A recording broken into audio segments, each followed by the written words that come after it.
Հունվարի 1-ից սրտի ստենտավորումը Հայաստանում անվճար է։ Սա այն թյուր պատկերացումն է, որ տարածվել է մեր քաղաքացիների շրջանում։ Իրականում ծրագիրը գործում է սրտի անհետաձգելի վիրահատությունների կամ, ինչպես ասում են, սուր ինֆարկտների պարագայում։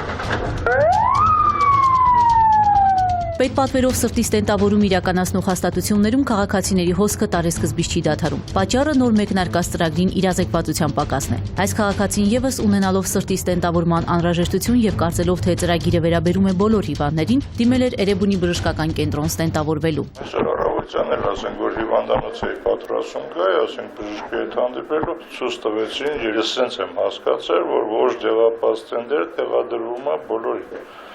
պետական ասենք պատվերով։ Այս 10-12 օրերի ընթացքում մեզ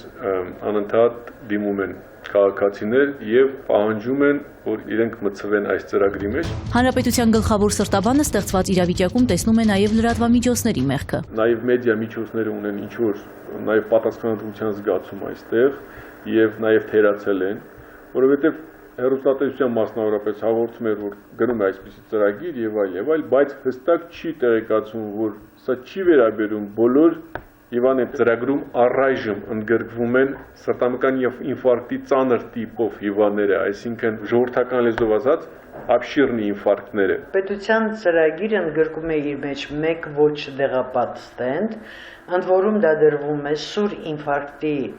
դեպքում, երբ հիվանդը տեղափոխվում է շտապ օգնությունով եւ արդեն նա ունի EKG-ի փոփոխություն։ Ծրագրի մեկնարկից ընդամենը 15 օր է անցել, բայց սուր ինֆարկտով հոսպիտալացված 47 հիվանդ արդեն անվճար ստենտավորվել է։ Նորք Մարաշ բժշկական կենտրոնում 8-ը։ Ձեզ համար նորություն էր, թե դուք տեղյակ եք, որ հունվարի 1-ից հնարավոր է։ Ես պատահական պնջի скорой помощով Գյումրից տեղափոխեցին այստեղ։ Նույն ժամանակ, նույն րոպեին տերին ամեն ինչ մարդիկ երեցին, փառքած շնորհակալ եմ։ Տվյալ պացիենտը ուրեմն ամսի 11-ին Նորք Մարաշ բժշկական կենտրոն է ընդունվել սրտամկանի սուր ինֆարկտ ախտորոշման, ներկայացված կրիտերիաները, որը պահանջվում է, որպեսզի տվյալ պացիենտը ընդգրկվի այդ ծրագրի մեջ, համապատասխանել են բոլոր կետերով եւ բնականաբար մեր նկարահանման պահին հիվանդանոց բերվեց 65-ամյա Անդրանիկ Հովսեփյանը, որը աշխատավայրում վատ էր զգացել եւ գործընկերները շտապօգնության մեքենայով հասցրել էին հիվանդանոց։ Հիվանդի թե էլեկտրասրտագրությունը, թե լաբորատոր հետազոտությունները վկայում էին սուր ինֆարկտի մասին։ Միջնապատը մի քիչ վնասվել է, բայց ամբողջապես դերևս վնասված չի։ Ցավում է, Անդրանիկ Եկել է սուր ինֆարկտով, բոլոր չափորոշիչներին համապատասխանում է, հավանաբար կզոնդավորենք, այսինքն կանենք կորոնարոգրաֆիա եւ ստենտավորում։ Շատ հնարավոր է, որ անվճար վիրահատեն, որովհետև հունվարի 1-ից մեր երկրում գործում է այդպիսի ծրագիր։ Այդպես էլ եղավ, կորոնարոգրաֆիան ցույց տվեց, որ սիրտը սնուցող կարևորագույն անոթը խցանված է ու ստենտավորման անհրաժեշտություն կար եւ ըստ ծրագրի անվճար։ Կալցիֆիկացված շատ կասել շարունակվի ընդհատված է ներմոսս։ Մեկ ժամ անց սուր ինֆարկտով հիվանդը ստենտավորված էր։ Տեսակ, այդ անոթը Բացվեց։ բնության ու մարդկության հրաշքեց։ Տեսեք ինչ լավ մեծանում։ Երևի նեղացած անոթի մասին է խոսում։ Հիմա այստեղ այդ ստենտ կոչվածը երևում է, որն է։ Զսպանակի տեսքով ցերևս մի քիչ։ Այսքան։ Էրեբունի բժշկական կենտրոնում էլ 15 օրում անվճար ստենտավորվել էր 18 հիվանդ, եւս 5-ին առաջարկվել էր ընդգրկվել ծրագիր, սակայն մեկն ընդհանրապես հրաժարվել էր որևէ միջամտությունից, մյուսները նախընտրել էին դեղապատ ստենտավորում, որը վճարովի է։ Վարդենիսից եկած այս քաղաքացին անվճար ստենտավորվածներից է։ Մտքովս չի անցել, պետք է իմ հետ կատարվի, ինչ որ օգնեն ինձ սենցելն։ Կունենայիք հնարավորություն, եթե պետ պատվերով չլիներ։ Ես այնց կներ են, ոչ մեկն էլ թող լուրջ կվա չեն կարանել։ 1.900.000 ես միլիոներից են խոսում։ Ասած զգուն եղեք ժողովուրդ, գումարը հավաքեք, որ մի օր ինֆարկտը ձեր դուր տփա, այդ 4 միլիոն, 3 միլիոն տնեք ձեր չէ պետք, թե չէ իզուրակալը։ Դե հիմա հակառակն են խոսանք էլի։ Սենց ներկայացնում են, խնդրեմ,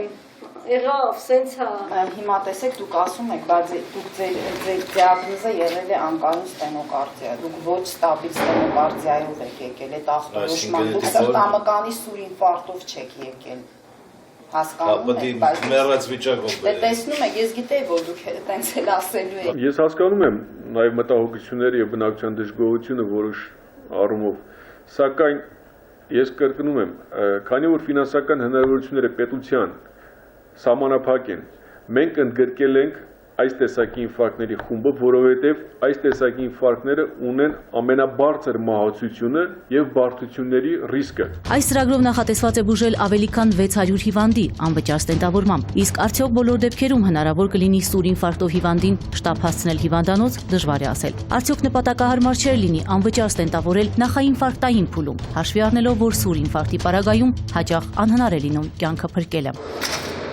Իհարկե, ընդունում եմ, որ պրոֆիլակտիկան շատ ավելի առաջնային է, ընդհանրապես առողջապահությունը, առողջություն պահելու մեջ առաջնայինը պրոֆիլակտիկան է։ Ծրագրի հեղինակները հուսով են, որ հաջորդ տարիներին կկարողանան ընդլայնել շահառուների ցուցակը ֆինանսների ավելացման դեպքում։ Մտահոգող եւս մեկ հանգամանք։ Ով է բացառելու, որ ծրագիրը ընդգրկվեն բացառապես նշված չափորոշիչներին համապատասխանող հիվանդները, այլ ոչ թե խնամի ծանոթ բարեկամ ունեցողներն ու գումարի մի մասը բժշկին վճարողները։ Ինչպես պատասխանատուներն են պնդում, հաշվի են առել նաեւ այս հանգամանքները եւ փորձել բացառել կոռուպցիոն ռիսկերը։ Այնինչ որ ձեզ է մտահոգել է նաև մեզ եւ առողջապահության նախարարությունը ստեղծել է հատուկ աշխատանքային խումբ, յուրաքանչյուր շաբաթը տեղում այցեր է կատարվում եւ տեղում տեսնում են եւ հիվանդության պատմագիրը եւ էլեկտրոսրտագիրը եւ լաբորատորիայի հետազոտությունների նույնիսկ արյան նմուշ է պահվում, այսինքն տրոպոնինի տեի որոշման արյան նմուշը պահվում է եւ մենք ցանկացած պահին, ցանկացած դեպքում եթե ունենանք խնդիր հարցական, մենք կարող ենք կրկնակի անալիզ անել։ Վիճակագրությունը փաստում է, սրտի կաթվածների ընդհանուր թվի 2/3-ը սուր կամ ծանր դեպքերն են, որոնց պատճառով միայն անցյալ տարի մահացել է 2300 մարդ։ Հիվանդությունն ի դեպ երիտասարդացման միտում ունի։ Սոնա Դանիելյան, Գառնիկ Սիրիկանյան, Սուրանկյուն։